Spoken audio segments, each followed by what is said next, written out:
வந்து பாத்தீங்கன்னா BEd first year second semester அதுல வந்து பாத்தீங்கன்னா கற்றலுக்காக மதிப்பிடுதல் அந்த சப்ஜெக்டை நம்ம பார்த்துட்டு இருக்கோம். சரிங்களா? அந்த சப்ஜெக்ட்ல யூனிட் 1 தான் நம்ம பார்த்துட்டு இருக்கோம். அந்த யூனிட் 1ல இன்னைக்கு நம்ம பார்க்க போற கொஸ்டின் வந்து பாத்தீங்கன்னா ஒரு முக்கியமான 5 மார்க் கொஸ்டின். இந்த கொஸ்டின் வந்து உங்களுக்கு செமஸ்டர் எக்ஸாம் கேட்கறதுக்கான வாய்ப்பு அதிகமா இருக்கு. சரிங்களா? அது என்ன கொஸ்டின் அதை நம்ம பார்க்கறதுக்கு முன்னாடி நம்மளுடைய இந்த BEd first year second semester கிளாஸ்ல புதுசா ஜாயின் பண்றதுக்கு நிறைய பேர் கால் பண்றீங்க. நீங்க எப்படி ஜாயின் பண்ணணும்னா என்னுடைய மொபைல் நம்பர் 9159084262 இந்த நம்பருக்கு நீங்க கால் பண்ணுங்க.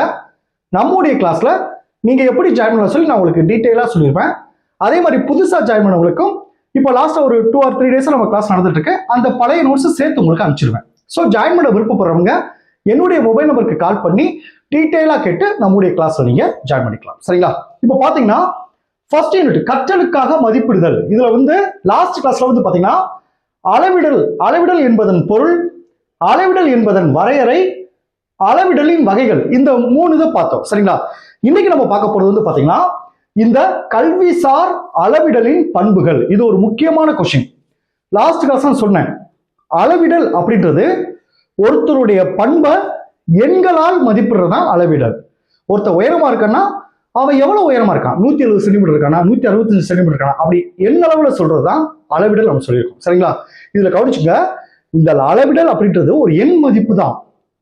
அதுதான் குவாலிட்டின்னு சொல்ல முடியாது, அது எண் மதிப்பு. இப்போ உயரமா இருக்கவன் திறமையானவன், குட்டையா இருக்கவன் திறமை இல்லாதவன், குண்டா இருக்கவங்க திறமையானவங்க, ஒல்லியா இருக்கவங்க திறமை இல்லாத, அப்படிலாம் கிடையாது. ஒவ்வொரு ஆளுக்கும் ஒரு தனிப்பட்ட திறமை இருக்கும். யாரும் பெருசு சிறுன்னு சொல்ல முடியாது. சரிங்களா? அளவிடல் என்பது ஒரு எண் மதிப்பு தான். இந்த கேள்வியை சொல்றப்ப இதை மைண்ட்ல வச்சுக்கோங்க. சரிங்களா? இப்ப இந்த அளவிடலை பத்தின தியரி உங்களுக்கு எல்லாமே கொடுத்துருப்பேன். இப்போ வந்து நான் அதை உங்களுக்கு சிம்பிளா சொல்லிடுறேன். இதை சொல்றப்போ உங்களுக்கு இந்த கிளாஸை ஃபுல்லா கவனிச்சுட்டு நான் அனுப்புற நோட்ஸ் எடுத்து படிங்க, உங்களுக்கு ஈஸியா புரியும். சரிங்களா?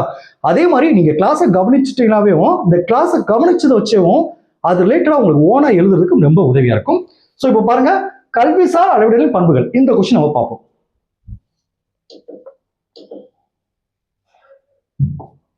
இப்ப பாருங்க, இந்த கல்விசார் அளவிடலின் பண்புகள்ல மொத்தம் 5 பாயிண்ட் இருக்கு. சரிங்களா? ஃபர்ஸ்ட் 5 பாயிண்ட சொல்லி நான் ஒவ்வொன்றா எக்ஸ்பிளைன் பண்றேன். இந்த கிளாஸை கவனிச்சுக்கோங்க.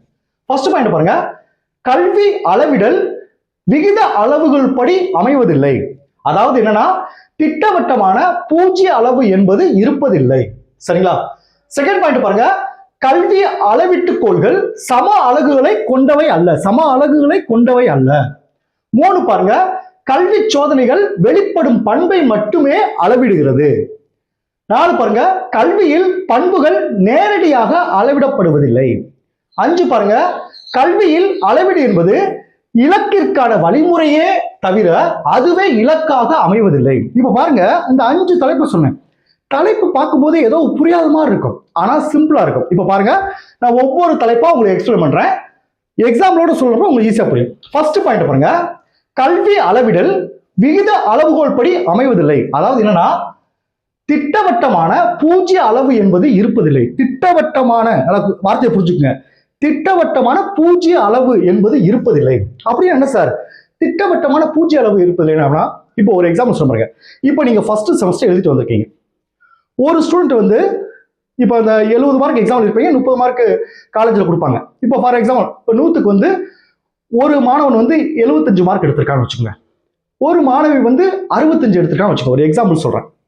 இப்போ 75 மார்க் எடுத்தவங்க வந்து மார்க் எடுத்ததுனால அவங்க திறமையானவங்க, இந்த 60 மதிப்பெண் எடுத்த மாணவி வந்து கம்மியான மார்க் எடுத்ததுனால அவங்க திறமை இல்லாதவங்க அப்படின்னு சொல்ல முடியாது.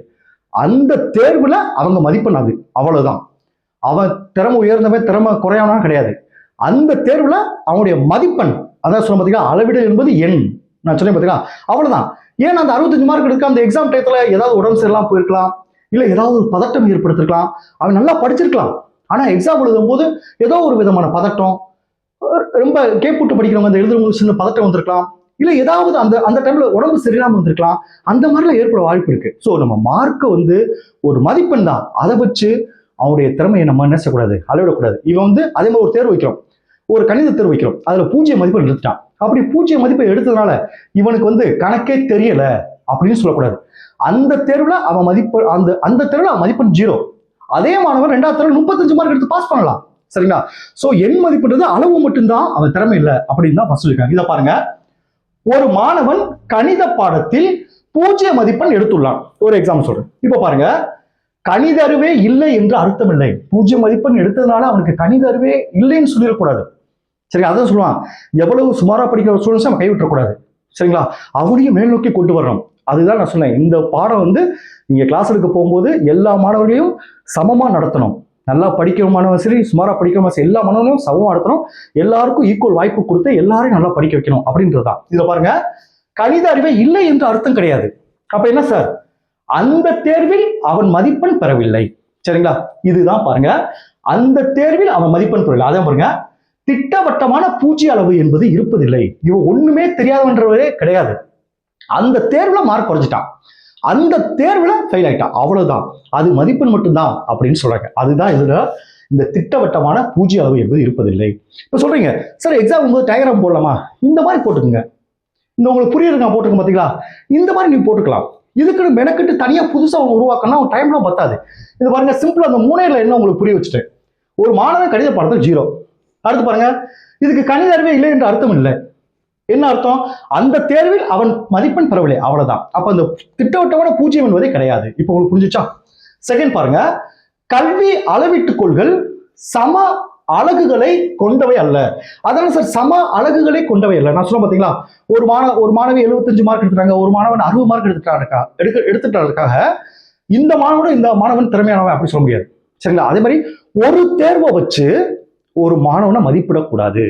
ஒரு தேர்வை வச்சு இவன் படிக்கவே மாட்டான், இவன் நல்லா படிப்பான் அப்படின்றத மதிப்பிடவே கூடாது அப்படின்ற ரெண்டாவது விஷயம் சொல்றாங்க. அதை பாருங்க, ஓர் அடைவு சோதனை, ஒரு சோதனை வைக்கிறோம். அதுல பாருங்க, 80 மதிப்பெண் பெற்ற மாணவன், 80 மதிப்பெண் ஒரு மாணவன் பெற்றிருக்கான். அடுத்து பாருங்க, 40 மதிப்பெண் பெற்ற மாணவன். அப்ப என்ன நினைப்பனா, எல்லாரும் சொன்னா இந்த மாணவனோட 2 மடங்கு மதிப்பெண் பெற்றிருக்கான், இவன் தான் திறமையானவன். அப்படிலாம் கிடையாது. அந்த டைம் இப்ப அந்த அந்த ஒரு தேர்வுல மார்க் கம்மியா இருக்கலாம், அடுத்த தேர்வுல இவனுக்கு ஈக்குவலா கூட இவன் எடுக்கலாம். சரிங்களா? இவனோட அதிகமா கூட எடுக்கலாம். அந்த மாதிரி இருக்கும். அப்ப ஒப்பீடு என்பது எண்கள்ல மட்டும்தான் தவிர அவன் திறமையில கிடையாது அப்படின்னு சொல்றாங்க. அதுதான் என்னன்னு பாருங்க, கல்வி அளவீட்டுக் கொள்கைகள் சம அலகுகளை கொண்டவை அல்ல. அந்த அளவீடு என்பது 80 மதிப்பெண் 40 மதிப்பெண் இவனோட 2 மடங்கு உயரமானவன் அப்படிலாம் கிடையாது. சம அளவு கொண்டவைலாம் கிடையாது. இவன் அடுத்த தேர்வுல அதிக மார்க் எடுத்துக்கலாம். சரிங்களா? புரிஞ்சுக்கிட்ட உங்களுக்கு? அதுதான் சம அலகுகளை கொண்டவை அல்ல அப்படின்னு சொல்றாங்க. அடுத்து பாருங்க, கல்வி சோதனைகள் வெளிப்படும் பண்பை மட்டுமே அளவிடுகிறது. அதுல சார் வெளிப்படும் பண்பை மட்டுமே அளவிடுகிறதுனா நல்லா கவனிங்க.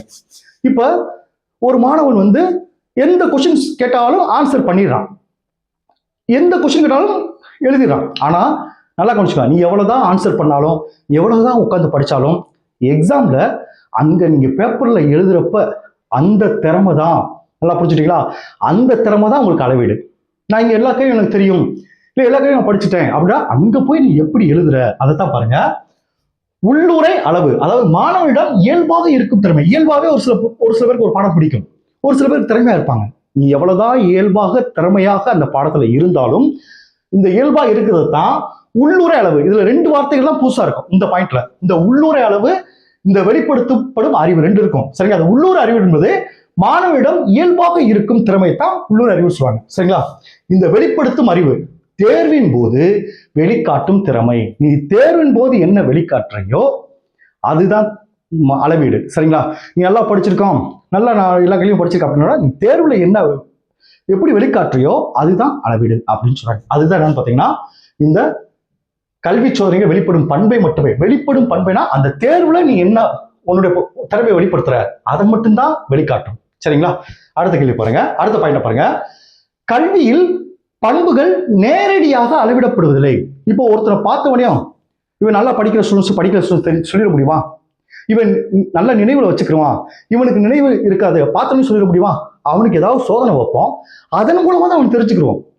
இப்போ ஒரு நிறைய வேர்ட்ஸ் ஒருத்தர் சொல்றோம், இதை நான் சொல்றதெல்லாம் மைண்ட்ல வச்சுக்கணும்னு சொல்றோம், திரும்ப அவன் சொல்றோம், எந்த மாணவன் அந்த வார்த்தையை அதிகமா சொல்றானோ அவன் நினைவு திறனும் அந்த நினைவை கொண்டு வந்து அதிகம் சொல்லணும். அப்ப என்னது, நேரடியா அவனுடைய அளக்க முடியாது, அதை வெளிப்படுத்தும் திறமையை வச்சுதான் நம்ம அளவிட முடியும் சொல்றாங்க. அதான் பாருங்க, ஒரு மாணவனின் நினைவுத்திறன், ஒரு எக்ஸாம்பிள் நினைவுத்திறன் பாருங்க.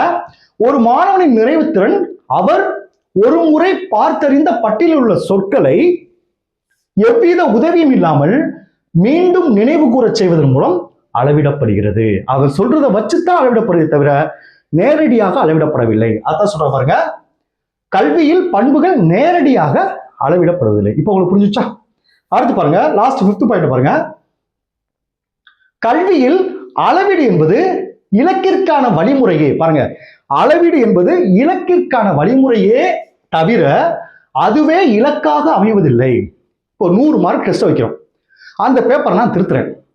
இப்போ 67 மார்க் வருதுன்னு வச்சுக்கோ, ஒரு எக்ஸாம்பிள் சொல்றேன். 67 மார்க் வந்திருக்கு. இப்போ அந்த 67 மார்க் தான் இலக்கா? கிடையாது. 67 மார்க் எடுத்திருக்கான், ஆனா அதுவே அவனுக்கு இலக்கு கிடையாது. அந்த வச்ச தேர்வுல 67 மதிப்பெண் எடுத்திருக்கான், அதுதான் அவனுடைய மதிப்பை தவிர இலக்குன்றதுக்கு இன்னும் நிறைய மார்க் இருக்கு, தேவைப்படுது. அதான் பாருங்க, நல்லா கவனிங்க. கணித தேர்வு 100க்கு 67 மதிப்பெண்கள் எடுத்துக்கான்னு வச்சுக்கோங்க. இப்ப பாருங்க, இந்த 67 மதிப்பெண்களே அவனது இலக்கு அல்ல. சொல்ற புரியுங்களா? அப்ப என்னது, இலக்கினை அடைவதிலிருந்து இன்னும் எவ்வளவு தொலைவில் இருக்கிறார். இப்ப 35 மார்க் எடுத்தீங்கன்னா நம்ம ஃபர்ஸ்ட் பாஸ்ல தான் இருக்கோம். அப்ப என்னது, அந்த இலக்கை அவனுக்கு உணர வைக்குது, இவ்வளவுதான் இருக்க, அதுதான் அந்த அளவீடு. ஆனா நீ போக வேண்டிய தூரம் இருக்கு. அதுதான் பாருங்க, இலக்கினை அடைவதிலிருந்து இன்னும் எவ்வளவு தொலைவில் இருக்கிறார் என்பதை அது உணர்த்துகிறது. சரிங்களா? இப்ப சொன்ன நான் விஷயம் எல்லாமே தான் நான் உங்களுக்கு நோட்ஸ் அனுப்புறது இருக்கும். இப்போ நீங்க எடுத்து படிக்க உங்களுக்கு ஈஸியா போயிடும். Okay, thank you students. நம்ம நெக்ஸ்ட் கிளாஸ்ல பார்ப்போம்.